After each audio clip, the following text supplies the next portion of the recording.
नाजरीन अस्सलाम वालेकुम वरहमतुल्लाहि वबरकातुहू। गजा में जोनोसाइड का नया तरीका, इसराइली फौज ने इमदाद के लिए कतारों में खड़े 29 फलस्तीनी कत्ल कर दिए।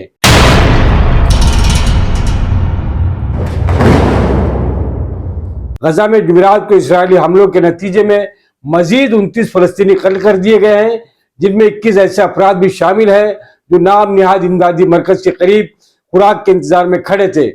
गजा में सिविल डिफेंस के तिब्बी इमदाद के डायरेक्टर मोहम्मद अल मुगीर ने फ्रांसीसी खबर रसा इदारे AFP को बताया कि अल नसीरात के इलाके में वाक़या अल उदा अस्पताल में 13 शहदा की लाशें लाई गई हैं, जिनमें बच्चे, खवातीन और बुजुर्ग शामिल हैं। इसके अलावा तकरीबन 200 जख्मी भी अस्पताल लाए गए हैं।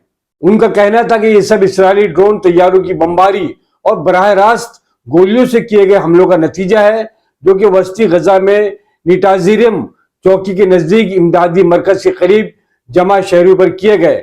मोहम्मद अल मुगीर के मुताबिक रफा के शुमाल मगरबी इलाके अल शाकूश में इमदादी मरकज के करीब भी इसराइली फौज की फायरिंग से एक मर्द और एक खातून शहीद हुए हैं। इसके अलावा जुनूबी गजा के इलाके खानीवंस में मुख्तलिफ मकामात पर होने वाले हमलों में 7 अफराद जहां बक हुए, जिनमें एक खातून और मर्द शामिल है।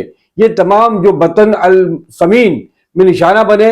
अफसान अल कबीरा पर फिजाई हमले में एक खातून और उसका बच्चा जान से गए, जबकि मवासी अल करारा में बेघर अफराद की खैमा बस्ती पर हमले में एक मर्द, इसकी बीवी और बच्चा शहीद हुए।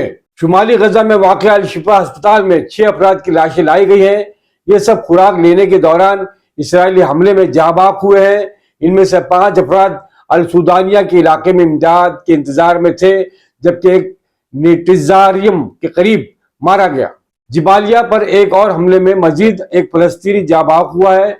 इसराइली फौज ने फ्रांसीसी खबर रसा इदारे को बताया कि इमदादी मरकज के करीब जमा होने वालों पर इंतबाही फायरिंग की गई, क्योंकि इनसे फौजियों को खतरा लाक था। ताहम मकाम की वजाहत नहीं की गई। फौज ने इलाके को लड़ाई का मैदान करार दिया और इल्जाम आयद किया कि हमास इमदाद की तकसीम को रोक रही है। गजा में 27 मई को गजा ह्यूमैनिटेरियन फाउंडेशन की जानिब से कायम करदा इमदादी मराकिज के बाद से मुसलसल हलाकत के खेज वाक़यात रूनुमा हो रहे हैं। ये तंजीम अमरीकी और इसराइली हिमायत याफ्ता है, जिसके माली ज़राए गैर वाज़ेह है। अक़वाम मुत्तहिदा ने इस तंजीम के साथ ताउन करने से इनकार कर रखा है। इसकी सरगर्मियों और गैर जानिबदारी पर संगीन नौयत के तहफ़्फ़ुज़ात का इजहार किया जा रहा है। गुज़िश्ता रोज़ भी इस मरकज़ पर इसराइली फायरिंग से 28 फलस्तीनी जाबाक और मुतअद्दिद जख्मी हुए थे। इसी दौरान फलस्तीनी टेलीकॉम अथॉरिटी ने जुमेरात को ऐलान किया कि इसराइली हमलों के बाद गजा में इंटरनेट और लैंडलाइन सर्विसेज मुकम्मल तौर पर बंद हो गई है।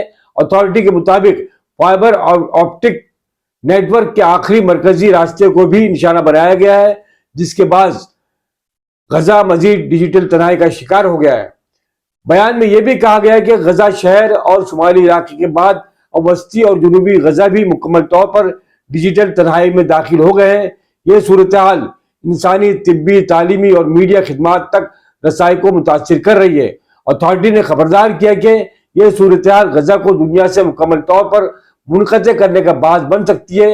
इसराइली अफवाज तकनीकी अमले को कटी हुई लाइनों की मरम्मत की इजाज़त नहीं दे रही है।